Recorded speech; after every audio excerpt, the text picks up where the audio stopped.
ये हमारा पहला दिन है, इसलिए हम एक्सेल के कुछ बेसिक सीखेंगे। सबसे पहले हम जानते हैं कि सेल क्या होता है। यहाँ पर आप माउस से कहीं भी क्लिक करेंगे तो एक छोटा सा ब्रैकेट हाईलाइट हो जाएगा।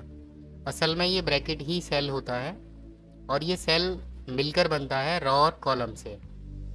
आपको जो ऊपर ए बी सी डी जो दिखाई दे रहे हैं ये कॉलम होते हैं, और साइड में आपको 1 2 3 4 जो दिखाई दे रहे हैं ये रो होती हैं। और ये रो और कॉलम जहाँ पर मिलते हैं वो वहाँ एक सेल बन जाता है।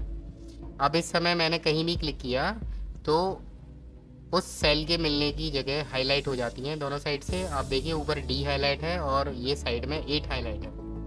ये दोनों मिला के एक सेल को एक नाम दे देते हैं। इस सेल का नाम है D8। इसी तरीके से आप कहीं भी क्लिक कर दीजिए तो सेल को एक नाम मिल जाएगा रो और कॉलम को मिला के, जैसे कॉलम नंबर B और रो नंबर 4। ठीक है, इस सेल में आप कुछ भी टाइप कर सकते हैं।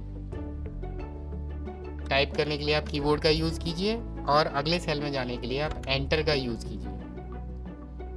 इस सेल को कॉपी पेस्ट करना बहुत आसान है। सेल पर जाइए, राइट क्लिक कीजिए, कट कॉपी पेस्ट कोई भी ऑप्शन चूज़ कीजिए। जब आप कट कॉपी पेस्ट कोई भी कमांड यूज़ करेंगे तो ये सेल ब्लिंक करने लग जाएगा, यानी इस पर कमांड अप्लाई हो चुकी है। और कहीं भी दूसरे सेल में जाके आप फिर वही कमांड यूज़ कीजिए। जैसे हमने यहाँ से कट किया था तो इसको आप यहाँ पे पेस्ट कर सकते हैं। जैसे हमने इसको यहाँ पे कॉपी किया, देखिए वो फिर से ब्लिंक होने लग गया, और इसको यहाँ पे हम पेस्ट कर सकते हैं। ये तो हो गया सेल में कट कॉपी पेस्ट करना। अब सेल को सेलेक्ट भी हम उसी तरीके से कर सकते हैं जैसे हम वर्ड में टेक्स्ट को सिलेक्ट करते थे, बस वहाँ टेक्स्ट करते थे, यहाँ हमें सेल सेलेक्ट करना है। ठीक है, ये देखिए माउस से आप कहीं भी क्लिक कीजिए और उसे सेलेक्ट करते जाइए। ठीक है, और इसमें टाइप करना बहुत आसान है। बस आप नंबर अगर आपको टाइप करना है, इसमें ज़्यादातर नंबर ही हमको टाइप करने होते हैं। टेक्स्ट से हमें कम वास्ता पड़ता है। और एक्सेल जो है पूरी तरीके से जितने भी फॉर्मूले हैं, जितना भी सब कुछ है, ज़्यादातर नंबर बेस्ड ही हैं। टेक्स्ट के फॉर्मूले बहुत कम होते हैं। तो हम यहाँ पे जो है नंबर बड़े आराम से टाइप कर सकते हैं। आप टैब का यूज़ कर सकते हैं, आप एंटर का यूज़ कर सकते हैं, आप कीबोर्ड की एरो कीज़ का यूज़ कर सकते हैं ऊपर या नीचे जाने के लिए। ये सारी चीज़ें आप यहाँ पे कर सकते हैं। जो भी टेक्स्ट आप लिखेंगे वो आपको यहाँ पे फार्मूला बार में दिखाई देगा। इसमें आप सेल में जो कुछ भी टाइप करेंगे वो आपको साथ के साथ ऊपर फार्मूला बार में भी दिखाई देता जाएगा, और सेल का नाम आपको ये नेम बॉक्स में दिखाई देता जाएगा।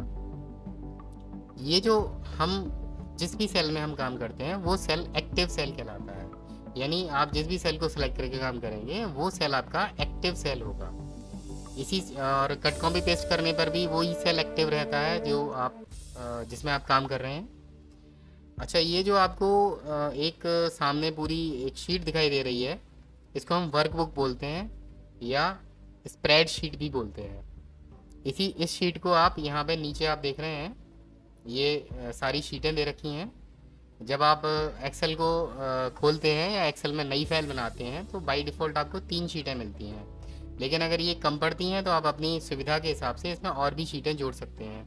या तो यहाँ नीचे आइकन पर आप क्लिक कर दीजिए, या आप शिफ्ट के साथ F11 दबा दीजिए, तो आपकी वर्कबुक में और भी शीट जुड़ती चली जाएगी।